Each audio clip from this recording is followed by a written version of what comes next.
Traffic Avenue, the show for me and you. Mondays to Fridays, ooh, the Traffic Avenue. Traffic Avenue, the show for me and you. Mondays to Fridays, ooh, the Traffic Avenue. Oh, flex. Buckle up and join the best. Let Citi relieve your stress. So yes, let the music soothe your soul and keep it going just to refresh. We are back, bringing you the latest lineup from Betway. Betway starts strong with their front two, with Free Play Friday and Swipe Bet. In the middle, you've got all the control with Cash Out and Build a Bet. Plus, with Win Boost, you can boost your sports bets. At the back, they have Smart Picks and the Partial Daily Jackpot. You always get way more with Betway. This offer has been vetted and approved by the Gaming Commission of Ghana. Bet responsibly. No under 18. Terms and conditions apply. Betway. Get way more. Detailed news, unparalleled coverage. Citi News on 97.3 FM. Eyewitness News. Be there as it happens. Citi News.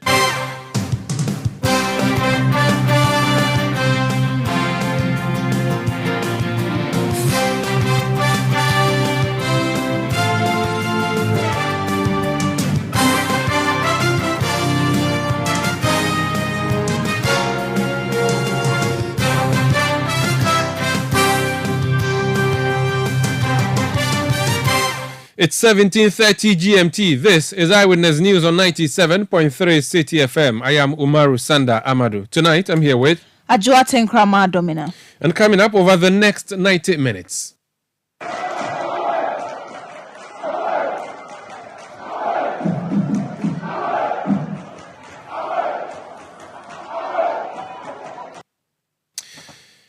Drama rocks another Akufo-Addo budget as majority NPP MPs stage a walkout just before a head count to decide the fate of the 2024 budget. So, has it been approved or not? The minority and majority divided on the position. Also coming up, NDT youth from Ododo-Diodio in the Greater Accra region storm and vandalize the national headquarters of the National Democratic Congress over the disqualification of their favorite candidate in the parliamentary primaries. And later on Eyewitness News, the real and present danger looms largely on the consideration that by so doing, persons under investigation would end up conscripting the judiciary to clothe them with immunity from investigation and prosecution. I do not intend to sound as though I am predicting doom, but we are facing doom. The lamentations of the special prosecutor Kisie Jabin over what he says are dismissive approaches to the work of his office by Ghanaian judges. Stay with 97.3 Citi FM for more on this and many other stories on Eyewitness News. And in business, some stakeholders in the agri sector push for the reintroduction of the Planting for Food and Jobs market to address the issue of overpricing. That's in 50 minutes from the Citi Business Desk. Eyewitness News is live across Ghana on a number of affiliate stations, including in the Northeast region on Nobia 98.1 FM in Nalerugu. We are on Quality 88.7 FM in Garu. We are on Radio Gaki 88.3 FM in Saboba. In the Volta region, we are on Heritage 107.3 FM in Hohwe and Freedom 88.1 FM in Sogakopa. In the Ashanti region on Adwinpa 99.9 FM in Nkawie. In the Bono region on Greener 95.9 FM in Sunyani. If you go to the Western region, we are on Adwinpa 100.7 FM in Takwa, Beach 105.5 FM in Takrady, and Sky Power 93.5 FM also in Takrady. We are on YouTube, we are on Citi News app, we are on citinewsroom.com, we are on Facebook, and we are interactive. Let's know what you think of the stories we are bringing you by sending messages to WhatsApp 0549 986 996, 0549 986 996. Send tweets using the hashtag Citi Newsroom. Tweet at Umaru Sanda or at Citi973. Let's start off with the 2024 budget, which has been the subject of drama today in the House of Parliament. Ajwa has a story. The majority in Parliament has staged a walkout on the approval of the 2024 economic policy and budget statement of the government. After the conclusion of the debate on the budget, the House was expected to approve the budget statement to pave way for the consideration of the budget estimates for the respective sectors and subsequently the approval of the appropriation bill. But after a vote which was declared in favor of the majority by the Speaker, the minority disagreed with the outcome and called for a head count. The majority, however, boycotted the process. Here is Majority Leader Oseiche Mensah-Bonsu speaking to journalists.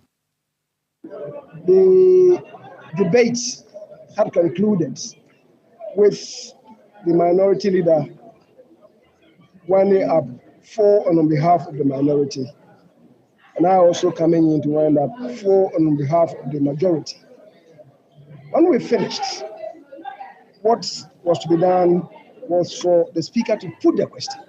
Now, we raised issues initially about procedure, and as you heard, the Deputy Majority Leader, he said to the Speaker that after putting the question and declaring the results, if a member wanted to challenge, he would have then to come with a challenge first. The member just got up and said that on account of Order 1132, he's inviting the Speaker to do a head count. That was not a challenge. So that was the issue the Deputy Leader raised. Then along the line, as we traveled, the Speaker then said, well, he made a declaration, he expressed an opinion that he thought that the ayes have it. So the member could challenge it. You are all there. You're all there. You heard the Speaker loud and clear. Why should a Speaker beat such a hasty retreat from what he has said? He said to us that he thought, and I'm quoting him, that I think the ayes have it. That is how speakers make pronouncements and determination. I think the ayes have it. And if he's convinced and persuaded, then he'll go further to say that the ayes have it. Or maybe I think the noes have it. The noes have it. That's how it's done. Once you say the noes have it, then the determination has been made. In this case, he said, I think the ayes have it. The ayes have it. Then you have a speaker making a U-turn, a sudden U-turn to say that no, he didn't add that the ayes have it. He just expressed an opinion. You're all there, you heard him loud and clear. And that's most unfortunate. That's most unfortunate. So we think that the proper thing should be done. So we raised these preliminary issues. However, when the dust settled, we said, okay, let's take the vote in spite of the initial objections that we had raised. Let's take the vote because he was insisting on the head count. Then we said, okay, we are available. Take the head count. What is happening is that there are 5 members of the minority who are not here. So all that he's doing is to play for time to enable them to come to the chamber. That is it. That's all that it is. What are the names of those of them who are not there? Honorable Ayariga. Ayariga is not here. Honorable Senator. Sam George is not here. And Senator is not here. Ajekum is not here. And Jachikwe is not here. There are 5 of them who are not here. All that the speaker is doing is playing for time to enable them to find a way to enter the chamber. What kind of thing is this? What kind of thing is that? We insisted that, well, we're raising these preliminary issues. But you insist that you didn't say that. So I dropped it. I said, okay, so let's take the head count. And he said we're going to do the head count. What was he waiting for? And for good about 30 minutes, he's not doing anything. He's sitting down there. What's the import of it? We're now adopting a division procedure. And now he says that, oh, we should get up and then go and write your name and then vote. That's a procedure. That is a division. Did the Amakofibua call for a division? He said he was calling for a head count. So the speaker now wants to inject himself to say that no, it's a division. What kind of attitude is this? And that is why we left the chamber for him. But let him do his own thing. That was Majority Leader Oseiche Mensah-Bonsu. The Member of Parliament for Ningo Prampram, Samuel Nete George, says the walkout by the Majority Caucus depicts a vote of no confidence in the government's 2024 budget. It just tells you that the budget is empty. Che is clutching to straws. It is the disposition of the majority, that air of arrogance, incompetent arrogance at managing their caucus that has brought the government where it is and will bring the government to its knees. And so they can continue running and chasing their own shadows. We are here. We are ready for a vote. If they are men and women of substance, if they believe in their budget, if they respect the Ghanaian people, they should come back into the chamber and earn their salary for November by taking part in a vote. But clearly, the majority side, the NPP side in Parliament, are a bunch of cowards who are running away like dogs with tails between their legs, running away from their own budget because that budget is empty. That budget is a vote of no confidence. Look, this action is a vote of no confidence by the majority in the finance minister and President Akufo-Addo and Bawumia as head of economic management team. After they have gone to impose Bawumia on their political party, they are running away from his budget. And so we must ask them, the taxes that they are imposing, they must own it. That's Member of Parliament for Ningopram from Samuel Nate George. The Finance Minister, Ken Ofori-Atta, also spoke on this, but he says the 2024 budget has been passed following the declaration of the voice vote by the Speaker. We've just witnessed a situation where the minority leader gave their closing statements. Majority also did, and then I had some concluding remarks. At the end of the day, the Speaker put it to vote twice, actually, and he declared that he thinks that the ayes have it. So that means the budget, in my view, has been passed. Later, there was a challenge which has not been resolved. So as far as I know, and I believe, we have the 2024 budget passed until such time as they resolve whatever they want to resolve. So we can all see or hear the video, which will clearly show that the Speaker stated after the voice declaration that the ayes have it. So that's where I stand, and I'm pleased that the people of Ghana have a budget. As to what they will do, parliamentary procedures after that, that's a different issue. I think we all heard it very clearly. I think the ayes have it, and we have it. Thank you very much for this.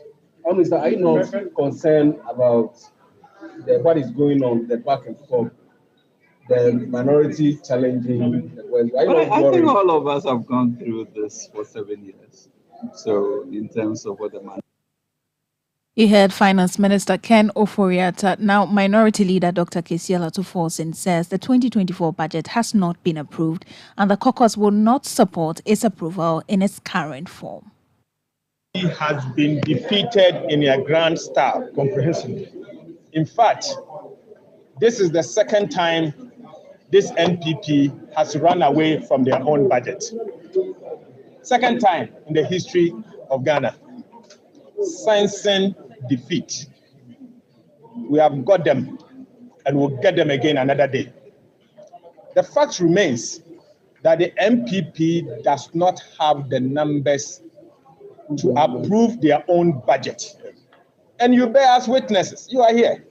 You saw what happened. Everyone knows that the NDC members of parliament were ready to vote against the budget. For a very good reason. And we outlined as part of our concluding remarks why we are against this particular budget. Our position is simple. We cannot allow this budget to go through in its current form because the ordinary Ghanaian will be the one who will suffer. Ladies and gentlemen, the MPP sadly, sensing that they are not here, because obviously the deputy minister responsible for foreign affairs is not in town. Obviously, the Honorable John Kuma, who is a deputy minister of finance, is also not here. And obviously, the almighty Kennedy Japan, Mr. Showdown, is also not here. And sensing defeat, clearly, they decided to walk out in a very shameful manner. It is a shame. It is a shame. The Speaker has adjourned the House, but I can assure you, we will not stop there. we will do whatever we have to do. Our motion is still in place. We are challenging the voice vote. The speaker has ruled, and the MPP is aware that when the speaker makes a pronouncement and a ruling, they can only challenge that through a substantive motion. And Order 98 is clear on the matter. So as we speak, the budget has not been approved. So ladies and gentlemen, the budget has not been approved.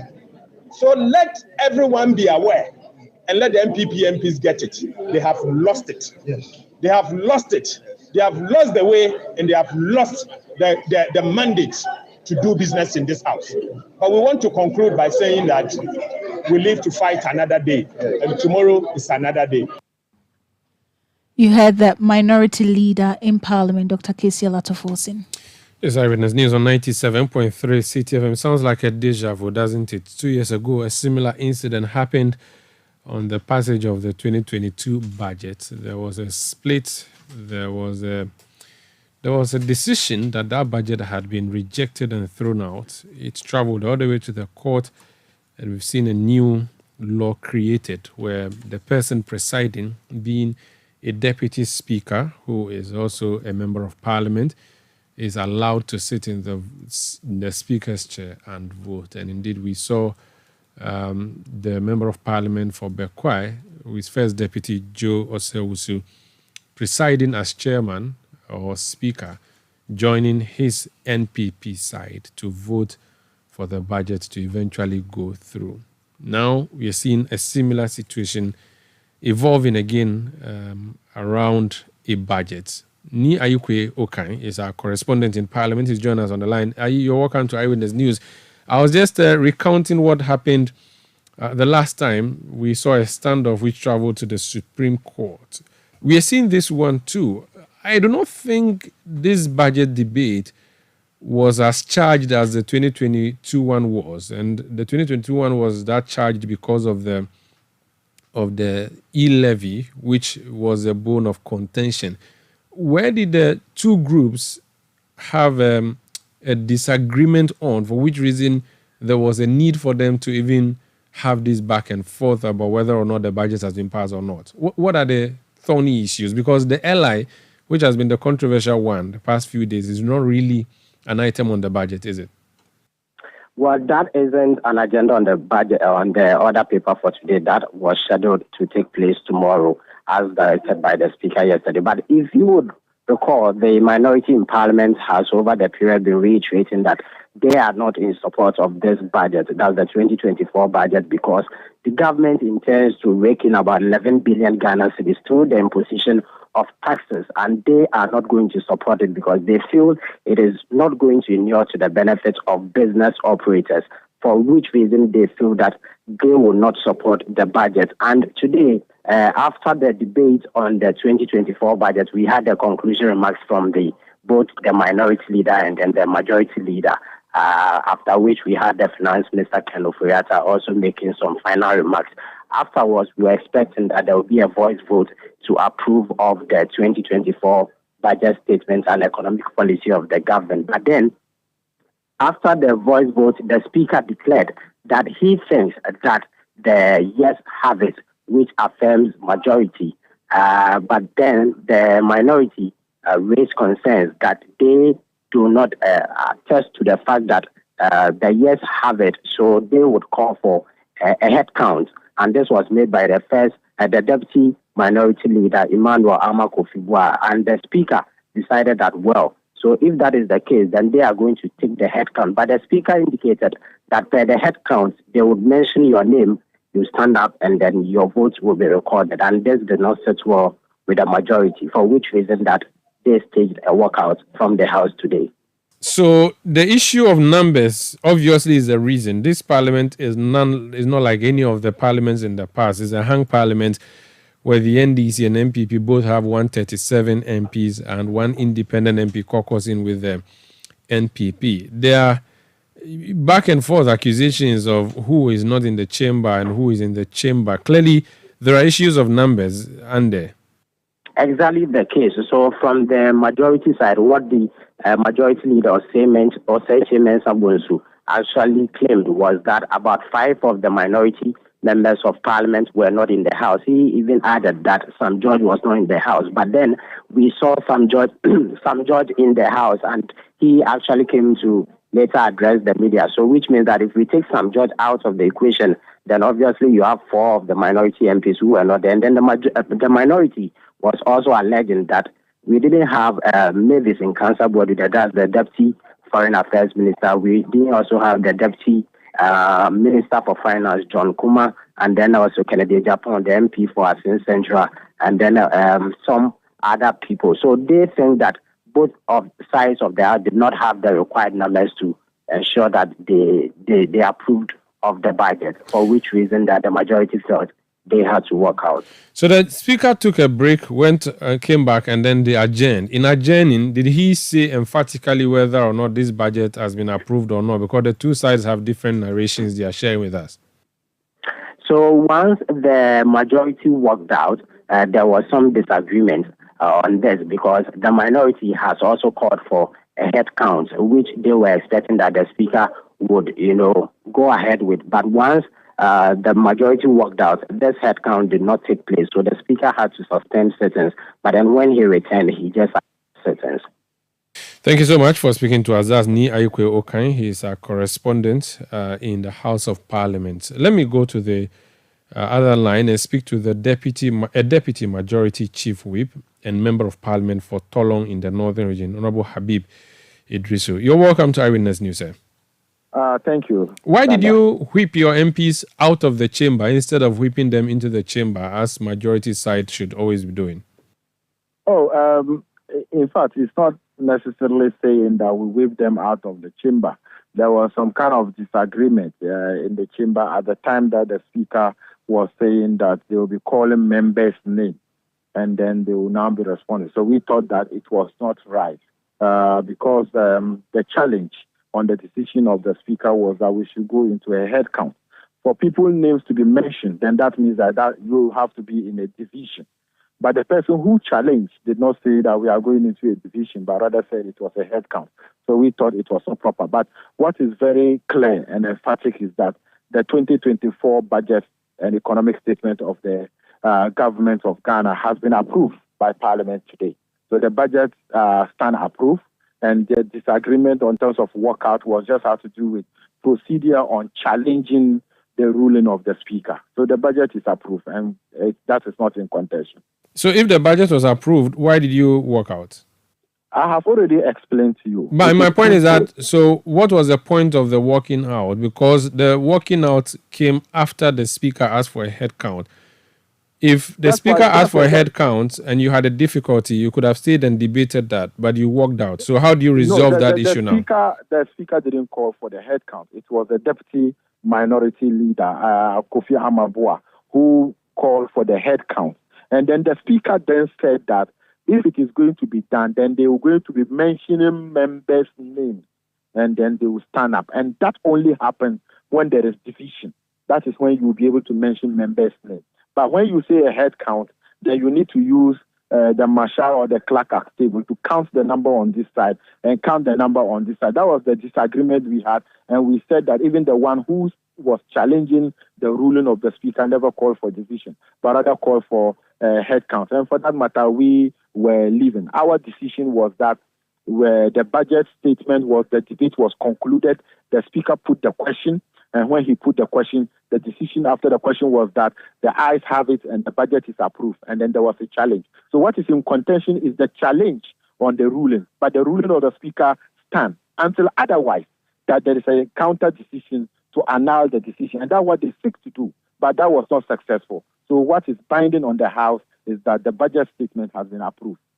If the speaker really believed that the budget was approved and the speaker presides over the House, he wouldn't have asked for names to be called, would he? That's what I said, Sandra. The procedure is that at the conclusion of debate, the speaker put a question. And when he put the question, the ayes had to respond, the noes have to respond. And the speaker said that, I think the ayes have it, and the budget and economic statement have been approved. Then they challenge him, because it's a voice vote, they have to also challenge to say that we think the decision the speaker has taken is not right. So that was when he now said, because when it is challenged, it's the decision of the House. The speaker cannot say that our decision is this, and for that matter, if I am challenged, I won't listen to them. But what is very important is that the challenge was done, and he called for a head count. But what Speaker asked us to do was actually a division, and we are very certain that we don't want to be part of a decision. The burden of proof or challenging lies in the minority. What we know and is certain is that we had our numbers, the voice vote favored us, and for that matter, the budget has been approved. Very well. Please stay on the line, and I crave your indulgence if you could be on. I have your colleague at the other side of the aisle, who is also Deputy Whip, except that he's from the minority side on the line. Let me just go to him. Honorable Banda Member of Parliament, Ahmed Ibrahim. Can you hear me, sir? Honorable Ibrahim, good evening. Yeah, Great. Good evening, Your colleague on the other side says that as of the time they walked out, the Speaker had said that the budget has been approved and that suffices and that holds. And so the budget, and I've heard the Finance Minister say that based on what he witnessed in the chamber, that budget has effectively been passed. You called a press conference, at which press conference you were shouting that the budget has not been approved. The majority side insists that that's a moot point. To begin, let me say a very good evening to your cherished listeners. As a matter of fact, Parliament is a house of rules and procedure. And the interpretation of the rules and procedures in Parliament, according to Order 5, are interpreted by the Speaker of Parliament. And the Speaker of Parliament was the one who exercised his duties in Parliament today by calling for a vote on the budget. The vote, according to the Speaker, he thought the opinion of the Speaker, he thought the ayes have it. According to Order 113.2, it says that the opinion of the Speaker could be challenged. And when the opinion of the Speaker is challenged, he must call for a head count before he gives the declaration. So as I speak to you, the voice vote had not been declared. And the results of the vote had not been declared. So the Speaker, the opinion of the Speaker, according to him, had been challenged. And therefore, he was going to call for a head count. Our brothers on the majority side, sensing that they were going to lose by the head count, walked out. But, my brother, let me ask you a simple question. If you say that you have the numbers, you won the vote, and they say that let's confirm as to whether you won the vote or not, you say you will not come for the confirmation. If you had the numbers, why did you walk out? If you are the majority, why did you walk out? If you are leading government business and on such an important occasion of the major government financial policy, how can you walk out? Because they said that what the Speaker was going to do was alien to your rules and they didn't want to be party to that. I've quoted the order to you. Go to Order 113.2. What does it say? The Speaker was not doing anything new. What is alien that the Speaker was going to do, and because of that they walk out? They should tell us. And how can you walk out on your own budget? I mean, are they serious at all? You have brought government financial and economic policy, the most important exercise of Parliament for the year. Then you walk out. Then what are you in Parliament for? We must take the people of Ghana seriously. And Parliament is not for joke. And it's not a entertainment center. We are exercising our power of the purse. And that's the power of oversight. And that is why Ghanaians pay us. So why do you run away and leave it? And you think we are joking there? No. Order 113.2 is clear. It says that a member may call for a hair count. We call for a hair count and you run away. And if you know you have the numbers, why will you run away? But you see, head count is what you call division. And I've heard the majority and his deputy leader saying that it was only... Hold on about it. That it was a speaker rather who introduced the whole division procedure. Your side and your senior or your leader, deputy leader, did not ask for division. So why did the speakership ask for division then? Division means you count out and they will mention your name and you enter to be counted. That is not what the speaker was going to do. If you read Order 113 Rule 2, he says a member may call for a head count or division. So head count and division are not the same. If the opinion of Mr. Speaker in the voice vote is challenged, and that is what the deputy minority leader did. So they should read the standing orders well.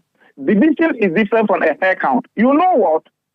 Do you remember the day somebody came to the house to be counted as Adwoa Safo? No, I remember the day Adwoa Safo came and was counted as Adwoa Safo. Okay, no matter what, you know there's still a doubt as to whether it was Adwoa Safo or not Adwoa Safo. I don't have reason to have a doubt unless you have any evidence to the contrary. It holds that as Adwoa Safo. Evidence, there is still a doubt, and that evidence has not been cleared. Good, and it just remains a doubt, but it's pointless doubt. Exactly. So let's proceed. It still remains a doubt. As I speak to you, what? And you remember the day we were going to do a hair count, and the speaker said the finance minister should go out, and that also made our brothers from the majority side walk out. Do you remember?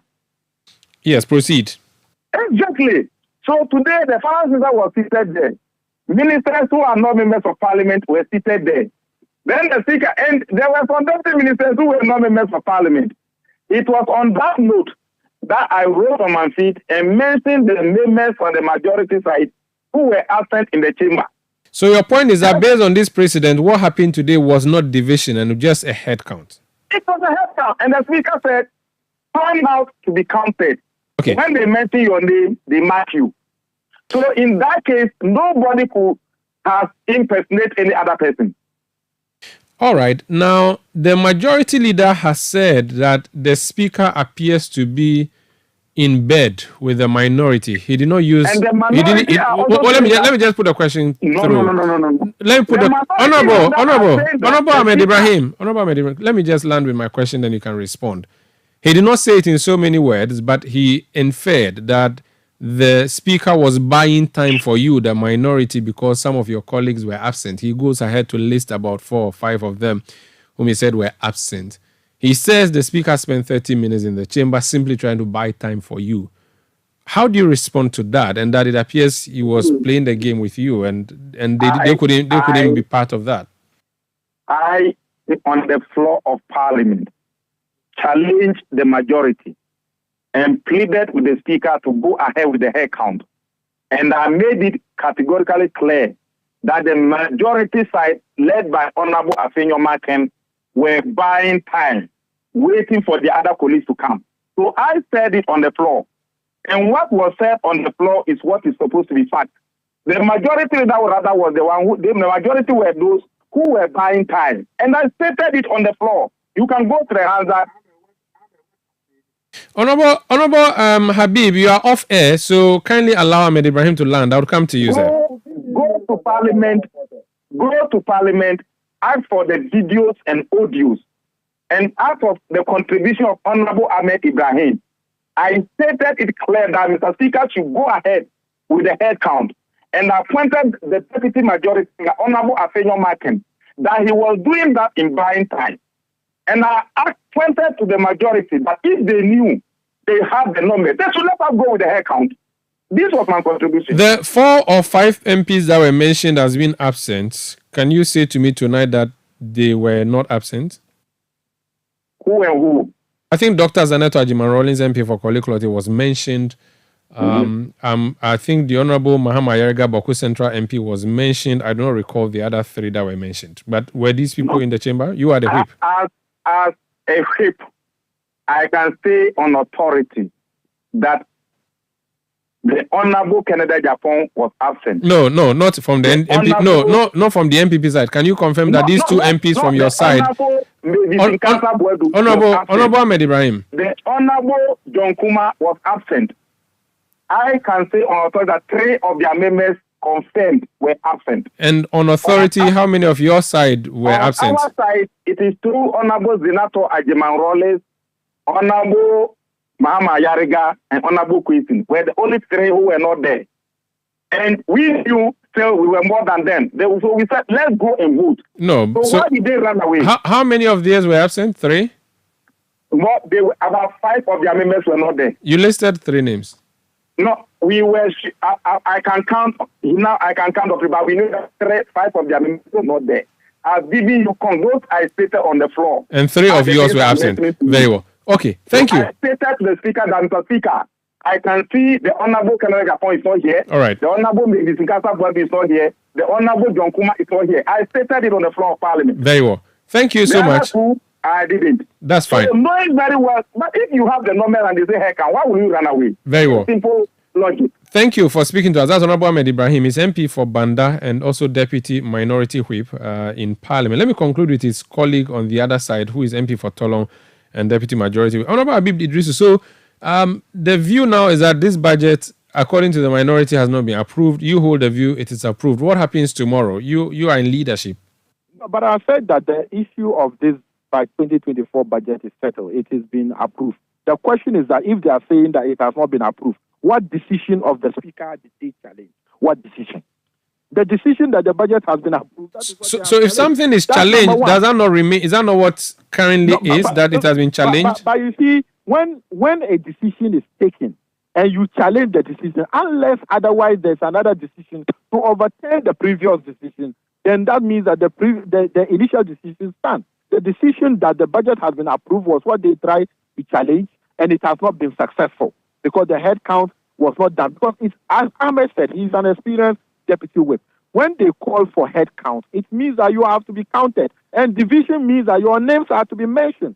And then the other thing is that when he admitted that Dr. Senator Rollis was not there, question of Asimnov was not there, Mama Ayerga was not there, they are out of the country. That's 3. And we all know on public record that they are 137. 137 minus 3 is what? 134. And on our side, we are 138. So if you say Mavis Nkansabodi is not there, if you say that Kennedy Ajapon is not there, and if you say John Kuma is not there, it means that we are 135. So the idea of the budget when we are going to vote or not. But at the time we were taking the decision, Ajekum was still in Kumasi. You can make your cross-check. He was still in Kumasi trying to board a flight to come to Accra. At the time we were taking the decision, Tewia was not in the chamber. He was out of the chamber when they were looking for him. So the most important thing is that even their deputy whip have agreed, let's work with his number that 3 of their people were not there. 3 of our people were not there. We are 138, they are 137. 138 minus 3 is 135. 137 minus 3 is 134. So definitely there was no way they are going to approve them. So and that's why he said that if you knew you had the numbers, why did you run away? But that's what I'm saying. He can never say that. I told you that the speaker cannot say that someone has called for a head count and he said he's going to be mentioning your name and you get up and do. That's a different procedure. It only happens when there is a division. Let's leave it here. Thank you so much for speaking to us. Honorable Habib Idrisu is Tolong MP and Deputy Majority Whip. This is Eyewitness News on 97.3 Citi FM. When we come back, we hear from the Special Prosecutor Kisie Jabin. He has been lamenting at a press conference today, saying that the judges have not been treating cases from his office in a way that he expects it to be. And he worries that there's doom in the future if that continues. Eyewitness News. Be there as it happens. You know, your Papa see that? And it's rickety car. Hey, Papa! Bobo, so how your engine now? It is half man, half amazing. Thanks to Quartz and you can feel better energy. Can't touch this. Actually, guys, so Sancho's engine just died like that? Yes, so somebody managed to convince him that there is a better engine oil than Quartz. And he switched. Sancho Panzapa. Now, which engine oil can be better than Quartz? No other, my guy. Quartz with its age-resistant technology, it keeps your engine younger for longer. Now you know. Have you guys seen the new bottle design? It's superb. Quartz 9000 from Total Energies there improves fuel efficiency. Why do you think Mr. Mane and Logoso have taken the Quartz Nation movement World Cup like that? Hey, sorry. Chairman Mane. Chairman. Hey, Chairman! Quartz. Keep your engine younger for longer.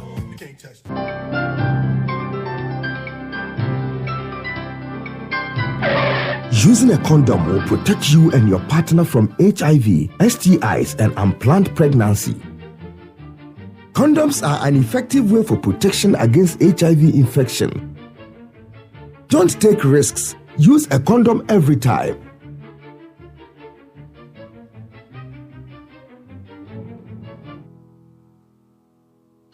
Always come prepared. This advert is brought to you by the Ghana AIDS Commission and Ghana Health Service. When you want to eat, just Momo it. Tired of the long queues in the supermarket? Pay with Momo. When you really want that beautiful new blouse, just Momo it. When you want to get a trim and get fresh to impress you know who, just Momo it. When you need to pay your utility bills and domestic staff, Chani Momo. When you want to send love to the family back home, send some Momo. Join the millions of MTN Momo users all over Ghana and live life the brighter way. So just Momo it. MTN. Let your voice be heard on Eyewitness News on Facebook at facebook.com/Citi97.3, Twitter at twitter.com/Citi973, and Instagram at instagram.com/Citi973 with the hashtag Eyewitness News. You're welcome back. Let's have some other stories now. The Special Prosecutor Kisie Jaben says his office has observed a regressive and dismissive approach by the courts in handling cases involving his office. Mr. Jaben, at a press conference, noted that this approach has led to decisions that have created impediments in the way of his officers. The Special Prosecutor cited the dismissal of the arrest warrant against Charles Bisu, the dismissal of the application for confirmation and seizure orders against Cecilia Dapa, and the recent decision questioned the investigative work in the Labianca case involving the former Commissioner of the Customs Division of GRA, Colonel Kwejo Damwa, as reasons for his view. He warned that there may be doom if this trend continues. It will be gravely inimical to public policy, the fight against corruption, and the administration of justice if the court stepped into this arena to decide who should be investigated, who should be prosecuted, and who should not. That is not the function of adjudication. The danger of this startling decision is again quite obvious. A judge has in the process granted two persons immunity from investigation and in effect immunity from prosecution. This decision opens up a calamitous deluge, as every person under criminal investigation will be encouraged to take out suits to injunct investigation and prosecution bodies from investigating and prosecuting them. Indeed, there is a live case involving the OSP now, in which someone has taken the cue to seek to injunct the OSP from investigating them. The real and present danger looms largely on the consideration that by so doing, persons under investigation would end up conscripting the judiciary to clothe them with immunity from investigation and prosecution. Members of the press, I do not intend to sound as though I am predicting doom, but we are facing doom. And this is it. With this development, it will not be long. A suspected murderer or armed robber would boldly walk to court with the unthinkable prayer that the court should injunct law enforcement agencies from investigating him. We are not suggesting that the OSP does not make mistakes. We are not suggesting that we are infallible and that every case brought by the OSP or against the OSP should end in a favorable outcome to the OSP, no matter how improbable the evidence. That is not what we are saying.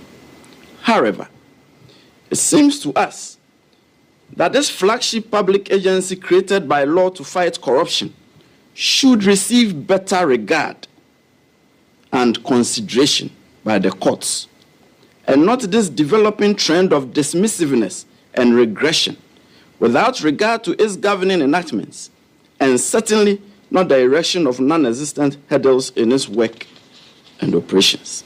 I wish I did not have to say all this, but it's best saying, and so I have said it. It is our duty as the Office of the Special Prosecutor to bear these things out. As I said, I wasn't sounding as a prophet of doom, but there is doom looming ahead of us. That very soon, a murderer will boldly walk to court to seek an injunction. Should I feel frustrated and resign?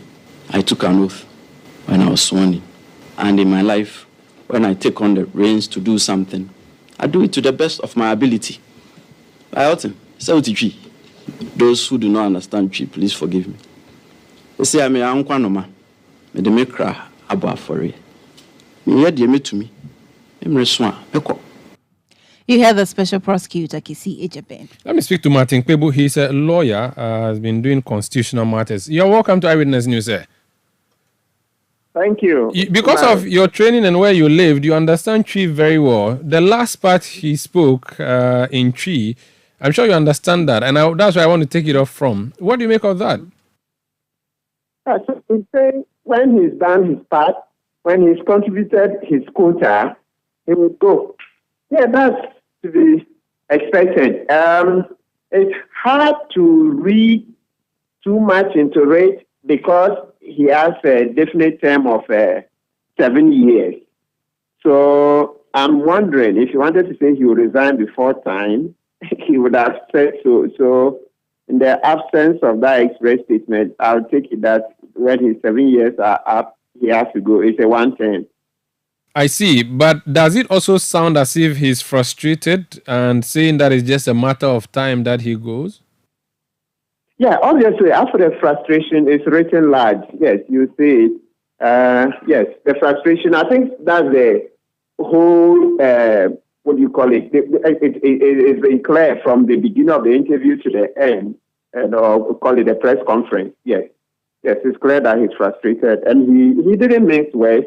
Throughout, I mean, he's been very emphatic and very clear about the frustration. He mentioned 4 cases in which he thought the rulings shouldn't have gone in that way.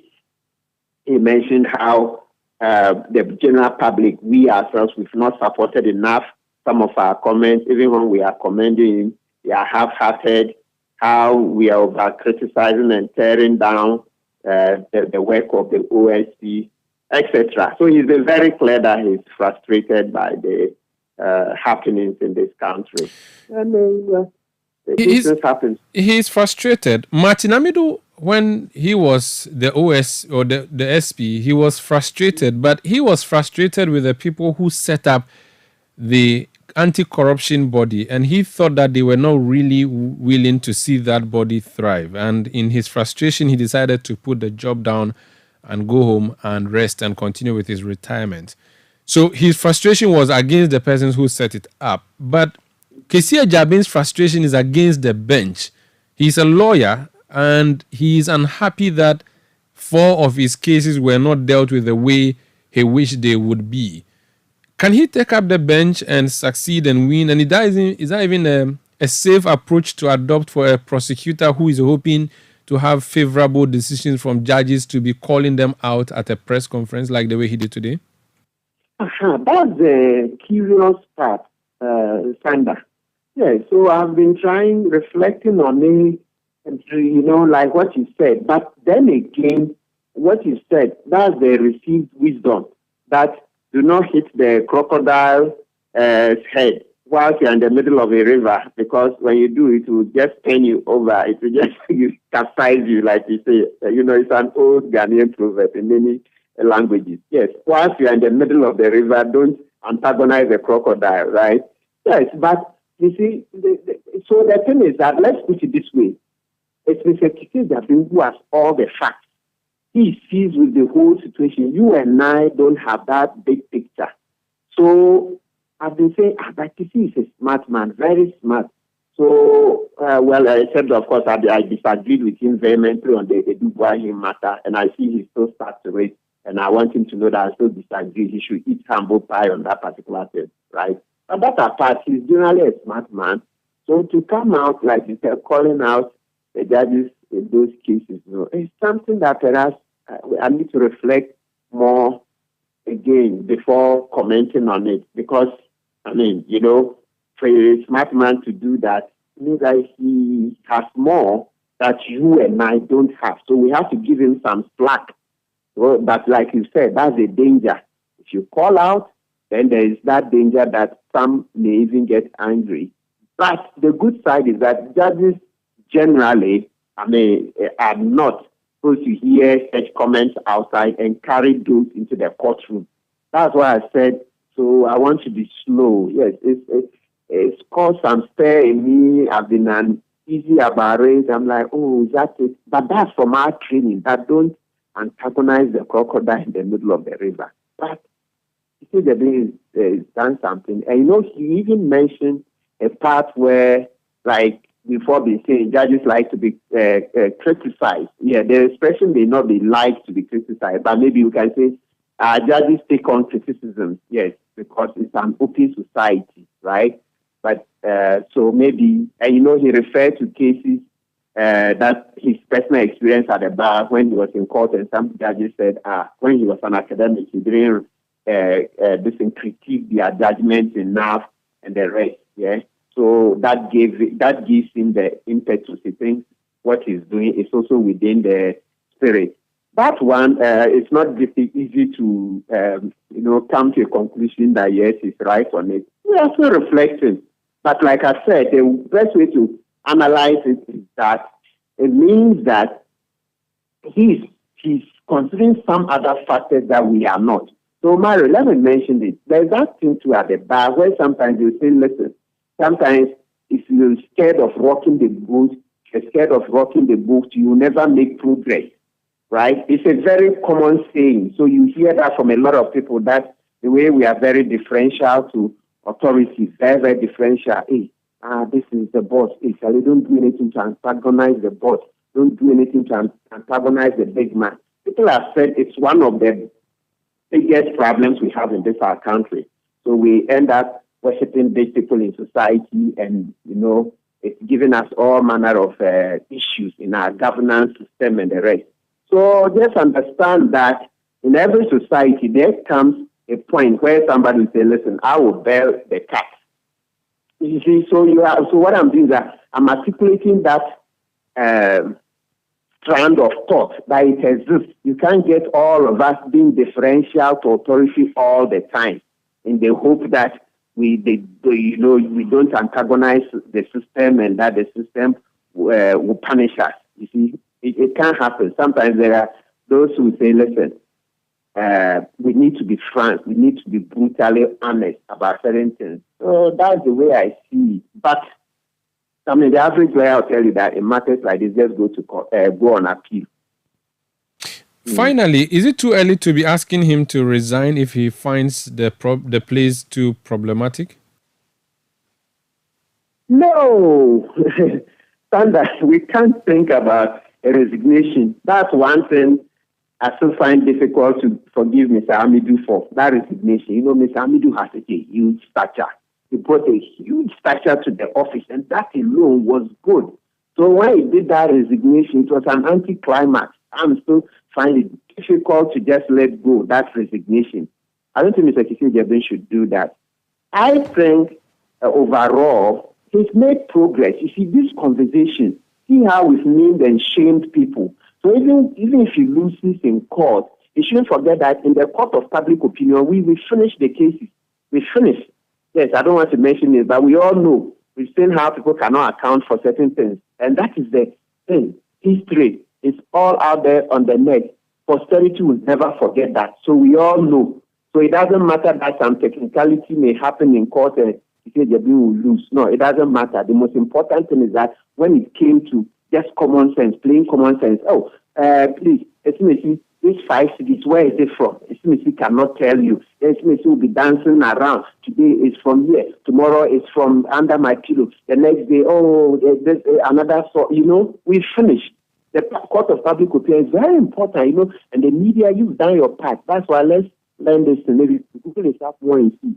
Because of things like this that President Thomas Jefferson in the 1800s, early 1800s, former U.S. president, I think he was the fourth president, he says he prefers a society with a media and without a government to a society that has a government but has no media.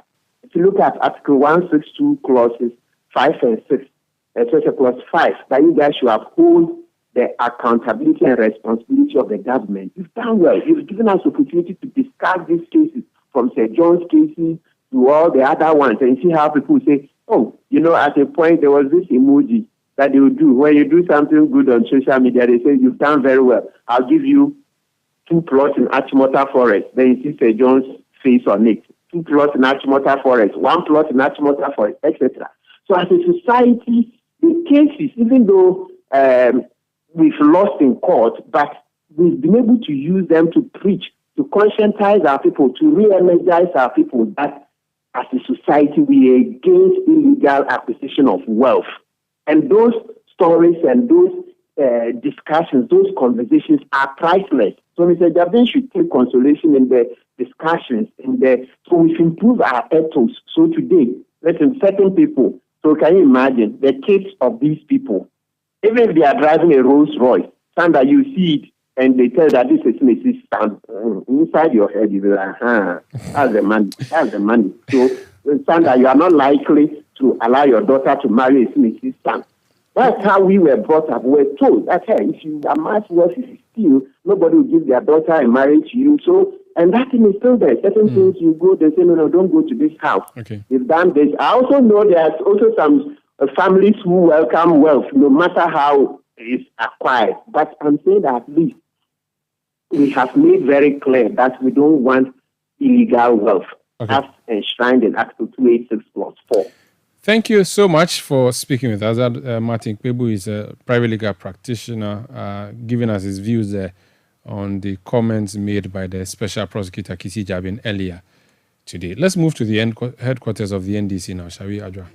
Some disgruntled supporters of the NDC this morning stormed the party's head office in Adabraka to express their displeasure with the disqualification of a parliamentary candidate hopeful in the party's Ododo-Diodio constituency parliamentary contest. The supporters of Michael Niyaboy vandalized party properties and also blocked the road leading to Accra and Asylum Down. An eyewitness to the incident has been speaking to City News on Pride.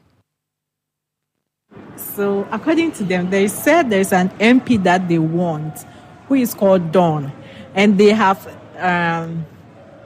taken him out of the contest.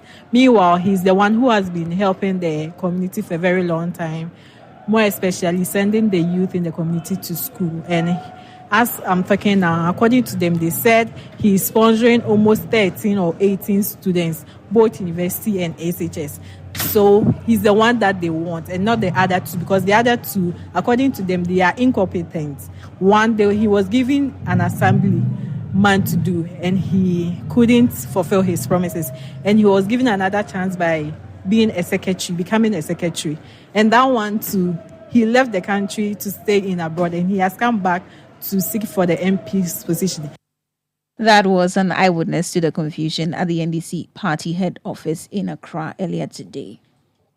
Eyewitness News. Be there as it happens.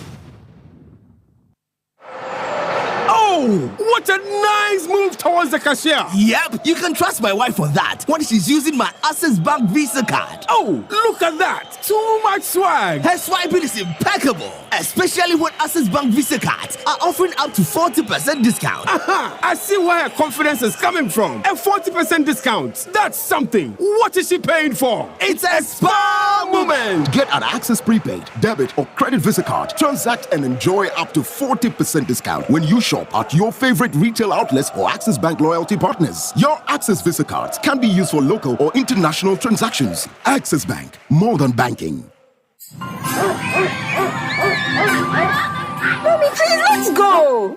Hey, why are you taking the whole family? You've forgotten I said I was coming here today? Forgive me, yeah, but we are all headed to Royal Senchi for Christmas. But it's not Christmas yet. Shit. Christmas has started early at the Royal Senchi. From now till 21st of December, you can book a room for 2 people at a promo rate of 1,500 cedis on bed-only basis. You're joking. 1,500 cedis for a room at the plush Royal Senchi? Let me call my husband now. Call 0244 958 822 or 0303 409 180 or send an email to reservations@theroyalsenchi.com. Terms and conditions apply. The Royal Senchi, your luxury riverside escape.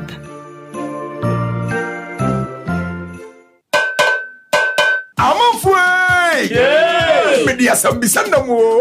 Eti emro ti no. Mu ho pa na tumi fi na mo bodompe mo ma na yakono. Eye kwabna. Na mu ho nso na tumi just mali me ma yene nyina de. Eye kojo. Enu kro. Complete me wi na bodompe mo sense o yi super accident eba. Aye de yan ban ne do braye. Bu si echi na mo ho ban na sem ma na ho de ne. Sa ani na kujo nso yi super accident chako. Na no ne de e ma o se wo ye kreje fita. Na wotimi asiri bedwo ma na feel you. Ey kojo. Sa yeah. Pepsodent Eba and a Pepsodent Taco. Afedie. Your corner natural. FTIJ Chadian Katuyatu. Eyewitness News. Be there as it happens. Get the details. Every significant financial transaction, every market movement, and all the policies that affect your business. City Business News. Be informed. It's time for the City Business News on Eyewitness News, brought to you by GCB Bank PLC, GCB Personal Loan. Make that big move and dream a reality. My name is Ajua Tinkrama Domina. Here are the details. The Consumer Protection Agency is advocating for the reintroduction of the Planting for Food and Jobs PFJ market initiative across all regions, aiming to combat concerns related to the overpricing of food items. According to the Food and Agriculture Minister, Brian Echampon, recent government policies in the sector have led to positive outcomes with significant declines in food prices, especially cereals. However, he expressed concern over profiteering by some middlemen, hindering the reflection of these price reductions in actual food sales. In an interview with City Business News, Kofi Owusu-Hene, the Chief Executive Officer of the Consumer Protection Agency, emphasized that a PFJ market could effectively address overpricing concerns while also highlighting the necessity to tackle profit markups by businesses.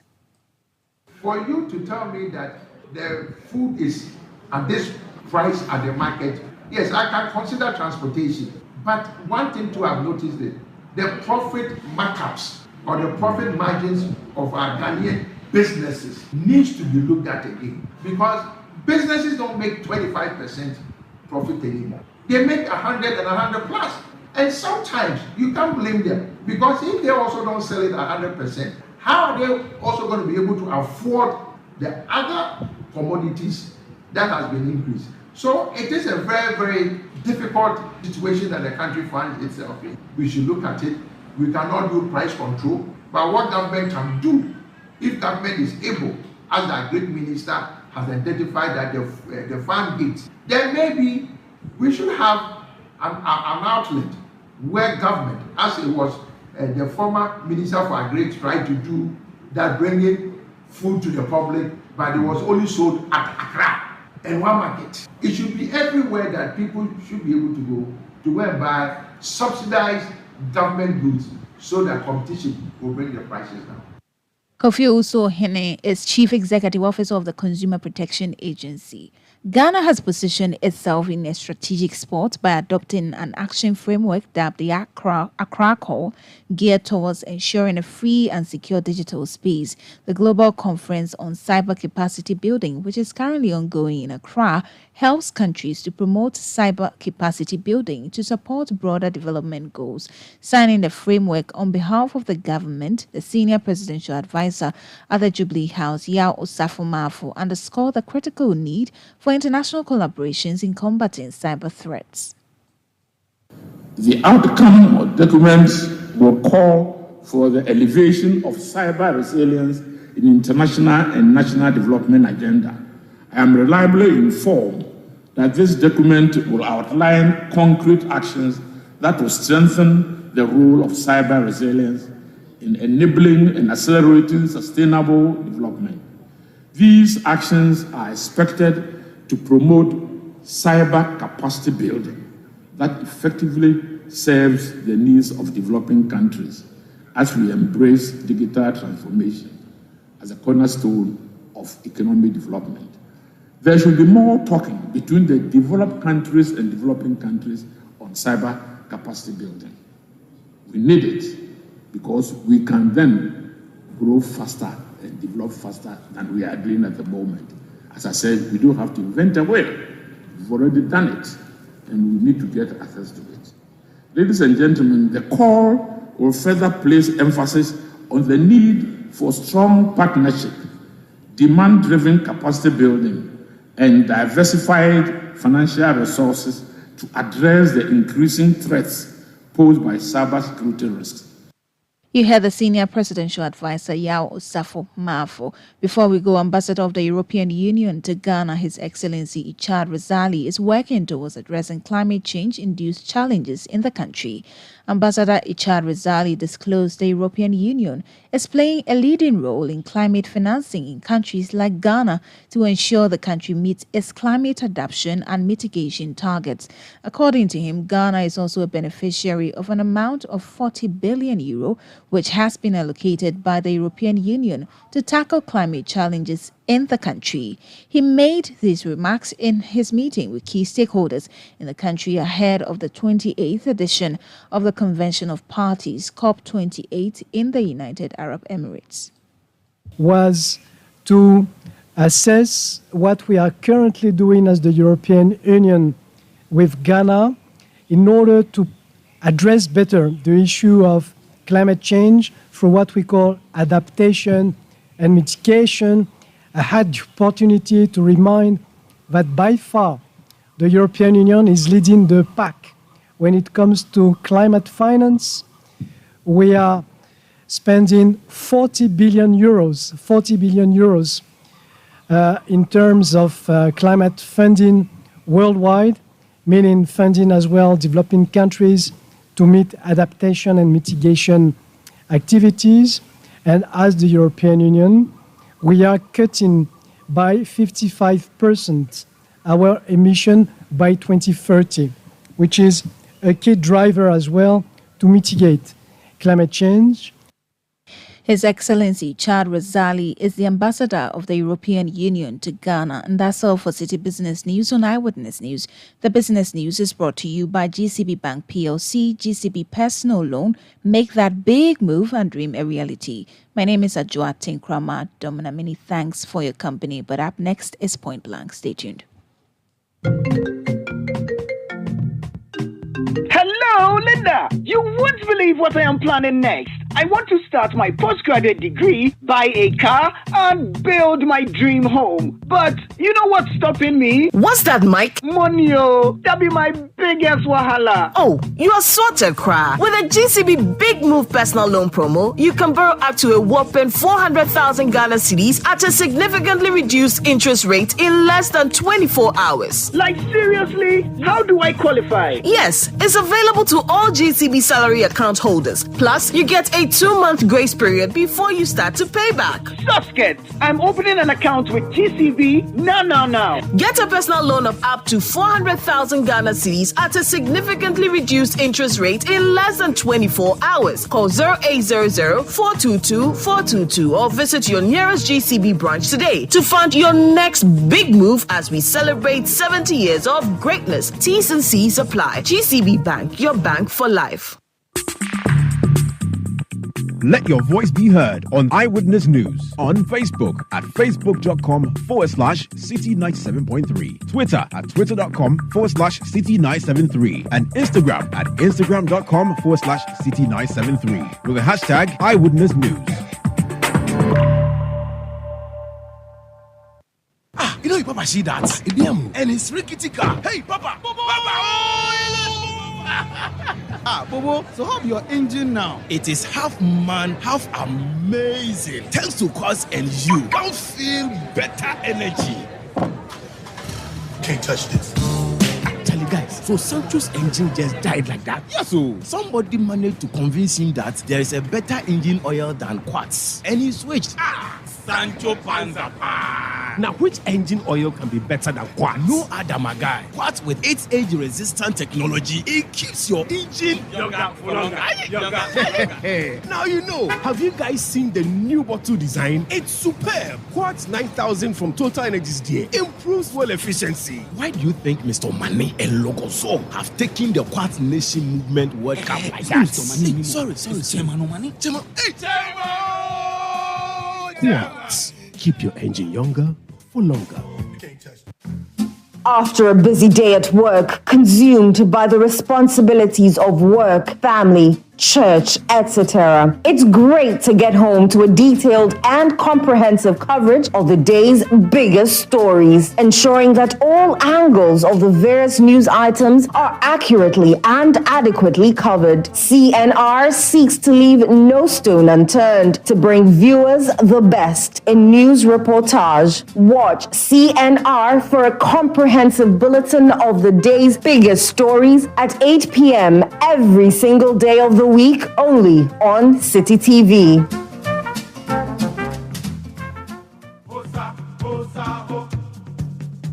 The Association of Ghana Industries, in collaboration with the Ministry of Trade and Industry and Ghana Standards Authority, present the 12th AGI Ghana Industry and Quality Awards. Theme: Promoting Local Production in an Ever-Changing Business Climate. Date: Tuesday, December 12, 2023.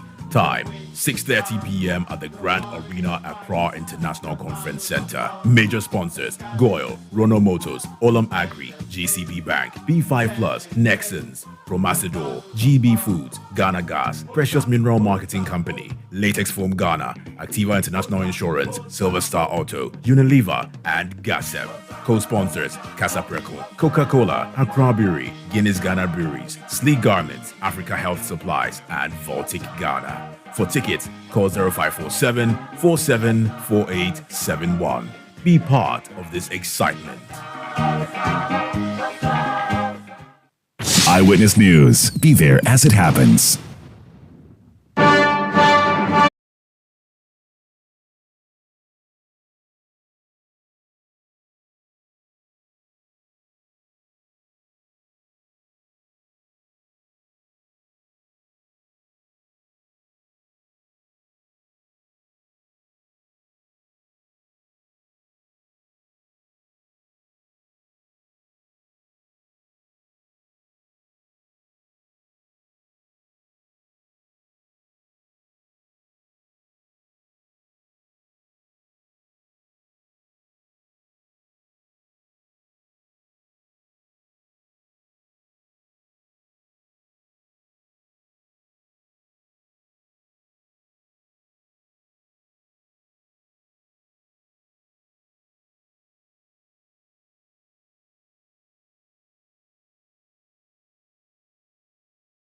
And Amado, tonight on Point Blank,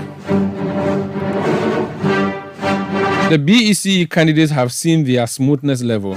Their results are out, and the next thing after basic school or junior high school, naturally, is the senior high school, or for those who want to branch into vocational schools. Well, if you're also rich, you just want to stay home and enjoy life too, that one today. There are people who also want to do entrepreneurship and engage in business and all of that. But for most, the next step is going to the secondary school or the senior high school. And the government goes through a portal or a system called the Computerized School Selection Placement System. That system has been in place for over a decade now, sending students to various senior high schools. So that placement system is out. Since yesterday, I have received numerous calls from people who are asking, please, do you know anybody at GES or CSSPS? We want you to help us change the ward from one place to another. Others are also saying, help us go to Tema Secondary School, Sunday School, the best school. So tonight, I've brought in someone who can help answer all the questions. Kwesi Kwarteng is at the Ministry of Education. They have supervisory jurisdiction over the CSSPS, and he's joining me in the studio. Kwesi, you're welcome to Eyewitness News. Thank you, Sanda, and a very good evening to you and your listeners. Good evening to you too. Hope everything is well. I'm fine. I'm doing great. And how are you too? I'm doing well. Even me, who is not at the ministry, I'm receiving pressure from people who want their children sent to one place or another. As for you, dear, I'm sure this is the time that you have to put your phone off, or you are using the other SIM card. I mean, I have only one SIM. Of course, there has been a lot of expectations on you, particularly when you are seen communicating on such subject matter when it comes to the CSSPS. And naturally, even if you take it from a cultural perspective, people may want to capitalize on relationships and other, quote and unquote, connections to be able to get some form of support or favors. Largely, we are trying to manage them. This is not the first time. This has been my third time with the CSSPS communicating on the whole placement model. And so, yes, you find a way of managing people's expectations and controlling their anxiety. So how does the system work? Yeah, of course, at the end of the day, I would say that is a process. Because you begin with the school selection process where parents and guardians, of course, they are so expected to guide their children to select 6 schools. Being it category A, where they have an option to select just one category A school. When it comes to the category B school, they are also eligible to select 2 of them. And then when it comes to category C school, they are required to select a maximum of 5. And of course, there's also one compulsory day school within 16-kilometer radius of where they attended their JHS. So after the selection process is where we do what we call text for confirmation. And that is also quite recent because it's something that the CSSPS initially did not used to do. So what we do is that we send back through a short code system and text message system the information or all the placement choices or the selection choices that you made. We send to you for confirmation. From there, after the BEC results is released, the CSSPS, their secretariat have a system where they've programmed based on the algorithm that they've programmed the students that match up to the choices that they've made. But of course, it's still a very competitive exercise because at the end of the day, students may have to compete with other students who also have the same interest within the particular school, the particular course, in terms of even their residential status and program at large within the schools. So, the system through the automatic placement may have to do such an adjustment, run such an algorithm, and then place students at the end of the day. So that has always been the case. This year, significantly, we had about 81% of students that were placed through the students. 81%? Yeah, 81%. Yeah, compared to last year, which was around 69%. Okay. Yeah, 69%. So, largely... So over 10%? Yes, I think it's around, let me get the data. If it's 81, then that's about 11. That's 11%. Yes, so this year you had 81.56%. In terms of the numbers, you are looking at 477,772 students that were placed through the automatic system. Give that figure again. 477,772. Okay. In terms of percentage, it translates into 81.56%. But if you compare to last year, which is 69.24%, you are looking at around 372,780 students. Okay. So in terms of the automatic placement, a lot of students have been placed through the automatic placement. I'm sure it's even the reason why this year we are not hearing so much of the usual agitations and sometimes demands within the media that my word was not placed. So the automatic placement means what? So when you look at the computerized student selection placement system, like I said, after the selection, obviously students have to be placed in the schools. Of course, that also have to tally with when there are vacancies within the schools. And the placement is done based on 3 main models. You have the automatic placement, which I'm going to explain briefly, the self-placement, and of course also the manual placement. The protocol falls under the manual placement. Okay. Or even within the manual placement, we also have other kinds of placement. Okay. So the automatic placement is the one that has been released, where the expectation was that you are matching students to what they asked choices for that they've made. And so this is the original one. Yes, and all of them, I should say, should be the original. But let me put it within the proper context that this is this largely places more students who matches with the choices that they've made. Okay. Of course, we must also not forget that it's a competitive exercise. So, for instance, you may have 400 students who had grade 6 and may have selected general science in, let's say, Presec Legon. Yes, grade 6, but that have to be matched with the vacancies that has been declared for general science in Presec. So, assuming in terms of Presec, they say they are able to only admit 200 students for general science, then the system may look at even their aggregate score and their raw scores. Their raw score, the aggregate score, their raw score. And even sometimes if you go beyond that and even look at in terms of the core courses, in terms of their performance and the scores that they had before they are able to place. And this is all computerized. So this is all computerized. It's not a person checking those things. That's where the automatic system comes in. You may also even go beyond that. Sometimes even look at residential status. Okay. So after that automatic, the next one you say is the self-placement. That one, if you're not posted within the automatic placement, the portal doesn't impose a choice on you. The system doesn't impose a choice on you, because I mean, in terms of even residency, people have their own choices why they select day or boarding. So the portal or the system will not impose a choice on you. It is a more reason why we leave those students to go and make their choices, because at every time, if a student, for instance, misses his or her first choice, the next consideration ordinarily should be the second choice. But remember, at every point, your second choice may also be somebody's choice. First. Yes, first choice. So, I mean, you may mix it out. When that happens, we don't impose a choice on you. That's where you go for the self-placement. The self-placement is I mean, largely done by the student himself, where he goes to the portal, puts in his or her index number, list of schools comes, also based on the performance and availability. The availability of the spaces that the schools have. So that one you choose, you are sorted. Yes, you choose, you are sorted. Then you come to the manual placement. In terms of the manual placement too, of course, you look at institutions that have, take students who have some basic and special needs. For instance, the deaf and dumb students or students with such disability. Clearly, you may have to specifically sit and do their placement. There are also schools with specific requirement before you enter. For instance, the seminarians is also done within the manual placement.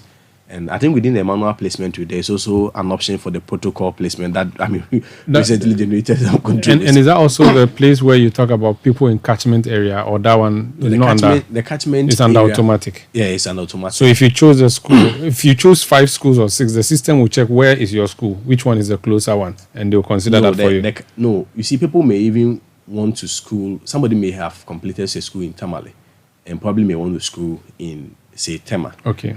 But outside the first 5 choices that you make, it is mandatory that your last choice should be a compulsory day school within your catchment area. Okay, so you decide where you want to go to a day school. Okay, exactly. I get it now. All right, so after this 81% or so people have been placed, it seems there aren't a lot of agitations, like you said. In the past, people have to go to Independence Square and all of those things. That's not going to happen again, right? No, it's a thing of the past. And one novelty that I believe is profound, and I must add, is also the National Prospectus, which has been introduced this year. Remember, previously, head teachers and school management had a discretion to issue prospectus based on the item categorization that they believe suit to their school and the school's culture. And a lot of times, it denied a lot of students access to education. Because you talk about the fact that it's free, but the prospectus could go as high as, let's say, 5,000 cities. I mean, it really wasn't fair. And so this time around, we come out with a national and a comprehensive prospectus, where when you print your placement slip, the prospectus is attached. So you know the items that you are supposed. So those are basic and standard items that any student is supposed to get, so that we wouldn't have those discrepancies in prospectus where institutions and head teachers may be asking so much and students are unable to get the items on it to go. So you don't have to go to the school to collect your prospectus? No, this time around is a thing of the past. And are the prospectus school specific, or is one single national prospectus? It's one single national prospectus. So if I have pajamas on mine, you must be having pajamas on yours, even if you are in Tumu? Of course, there are also item categorization. For instance, I mean, I'm just borrowing, let's say, cleaning items. Ordinarily, students used to take broom and cutlass. But this time around, let's say a school like Oweremai in my own district, Asante Achim, instead of let's say the school has vacancies for 1,000 students. Instead of all the 1,000 students repeating all these 3 items, this is how we've shared it among them. Oh, okay. So a group could be bringing broom. Okay. Another group could be bringing, that's very beautiful. let's say, cutlass. Another group could be bringing hoe. I like that. So that we don't get the repetition. So that's also a novel thing. I mean, I don't see it to be so novel, but this is a common sense approach to solve problems that we face. Is there anything else? I want to talk about something else. Is there anything else on the CSSP? I think so far, though, I mean, largely, but let me end by assuring parents that if you look at the declared vacancies that are available, and if you measure it with the students that were even eligible for placement, clearly there are a lot of vacancies. For instance, the total declared vacancies were 634,520. If you compare to even the total number of students that are eligible for placement, that's 585,797, you're almost getting an excess of 50,000 spaces. So space D. Space D. But the challenge has always been yes, and the choice of school. Because of the system that we run, where students have options of making a choice of school where they want. It's possible that you may get some of the category A schools all choked.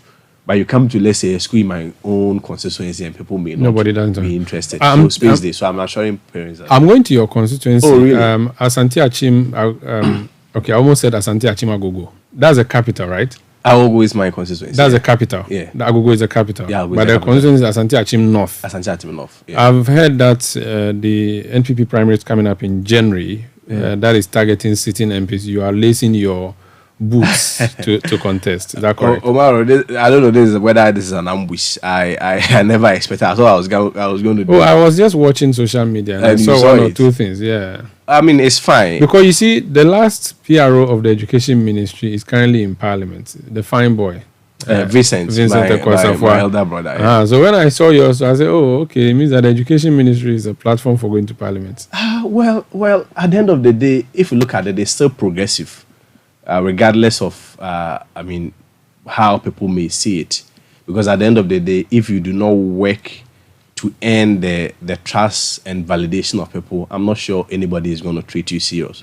So yes, people should be encouraged, irrespective of the platform that they find themselves. For me, I believe that, yes, the Ministry of Education gives you that address, it gives you that exposure, it gives you that mileage, it gives you that connection. It all boils down to the fact that you're able to utilize it well, you're able to work very hard. And at the end of the day, if the people believe that they are also giving you the nod, at every point, people may want to progress from the level that they are. People may have, their own ambitions. Of course, it doesn't also necessarily mean people should be excessively over-ambitious. But bottom line is that if you are able to work, serve well in any capacity that you want, because, for me, in all humility and without any disrespect, I personally do not consider a PR as any huge office. It's more has to do with the person or your personality, the fact that you are able to build on it. And any office that you get, you are able to work well. People will reward you. But why Asante Achim Agogo? Why do you want to contest there? I'm from there. And they say charity begins at home. So definitely if you want to serve the people or if you want to serve people, definitely it's more rational to start from your own constituency. It's more rational to start from your own. Have you what's the word? Is it nurtured the constituency? That's how they call it. Have you nurtured the constituency? Yeah. I think have you done things for the constituency? I think consciously or unconsciously, because if you asked me 5 years ago, I never had such an ambition.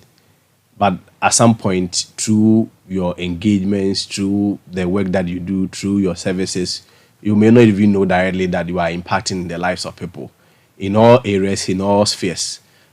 Being it even where you find yourself, the level of facilitation and assistance you are able to give people. At the end of the day, you realize that ultimately it all translates into the fact that you serve them in many ways. So yes, if you ask me politically, I believe that we've done something quite significant in terms of even impact directly into people's life. We've done also something that is quite significant. And I'm sure the people are very much appreciative of it. There's even the more reason why some of the calls came through that, young man, you have to make this bold step and move in that direction. And that's right. But you're going against a sitting member of parliament. He's in his second term. Would it be an easy thing for you? For me, I think it all boils down to one, my ambitions as a young man. And I've always maintained that when God gives a vision, at every point he makes provisions for the vision. Mm-hmm. For me, it really has nothing to do with who I'm contesting. It has more to do with my ambition as a young man and what I want to do for my people. And I mean, it has more to do with helping them. I mean, if you look at even my slogan, it has more to do with Kwesim from Puntu, making sure that there is development and people are really progressing in all aspects of their lives. It has more to do with that and not, I mean, the caliber of who I'm contesting. Election, I've always said that it's reduced to three main things: hard work, a bit of divinity, and maybe some way, somehow, within our contest, manipulations. But I feel that hard work... Ways and means. Yes, hard work largely supersedes all these three. If you work very hard, you have the blessings of God. I do not think why the people are going to let you down. Why do you want to go to parliament? Of course, I mean, it stems from the fact that as a young man, you see yourself serving people in many aspects. Like, of course, when I had this role to serve as a spokesperson, I mean, remember, even before the serving as a spokesperson for the Ministry of Education, I had opportunity at a very young age. And I mean, you are aware that the law, even in the media and a lot of places, people have used my age against me, which I feel is an advantage. That you're a small boy. Yeah, people feel I'm a small boy. But I don't think people will be more interested in the age of a person. They'll be more interested in what the person can do for them than their age. Omaro, this is an iPhone. If today somebody promises you that he's going to give an iPhone, you'll be much more concerned about the person's capability, and willingness to give you the iPhone rather than the person's age. So for me, I don't think that really is an issue. Finally, you are in public office. Are you going to use our public money to go and campaign our public vehicle, the Ministry of Education official vehicle? You take it to Achim Agogo and go and be campaigning. Is that what you are going to do? Or you resign as PRO of the Education Ministry? The Vice President didn't resign when he was running for his presidential ambition. But I think it has more to do with convictions as a person and what you know is right and what you know is wrong. Of course, so I shouldn't expect to see a Ministry of Education pick up in Agogo at a funeral. No, I've never even done that. You won't do that. No, I've never done that before. And so you won't do that. I just want to know so that if we see a photo of one in Agogo at a funeral, you have to take it from the person's history. I've never done that before. Okay.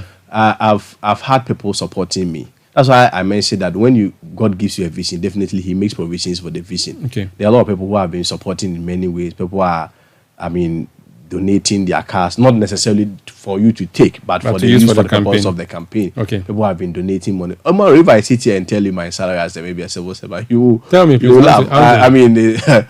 Let me hold on for now. But then let's leave there. Largely, people are really helping and supporting with the cause. We wish you all the best, and thank you for speaking to us. Thank you. That's Kwesi Kwarteng. He's PRO of the Ministry of Education, but also has an eye on the Asante Achimu North constituency of the Ashanti region, hoping that in January next year, when the MPP goes to the polls, he would unseat Apia Kubi. That's it for Eyewitness News and for that matter, Point Blank tonight. My name is Umaru Sanda Amado. Production by Beverly London, Kobna Wilson, and Sami Wiafe.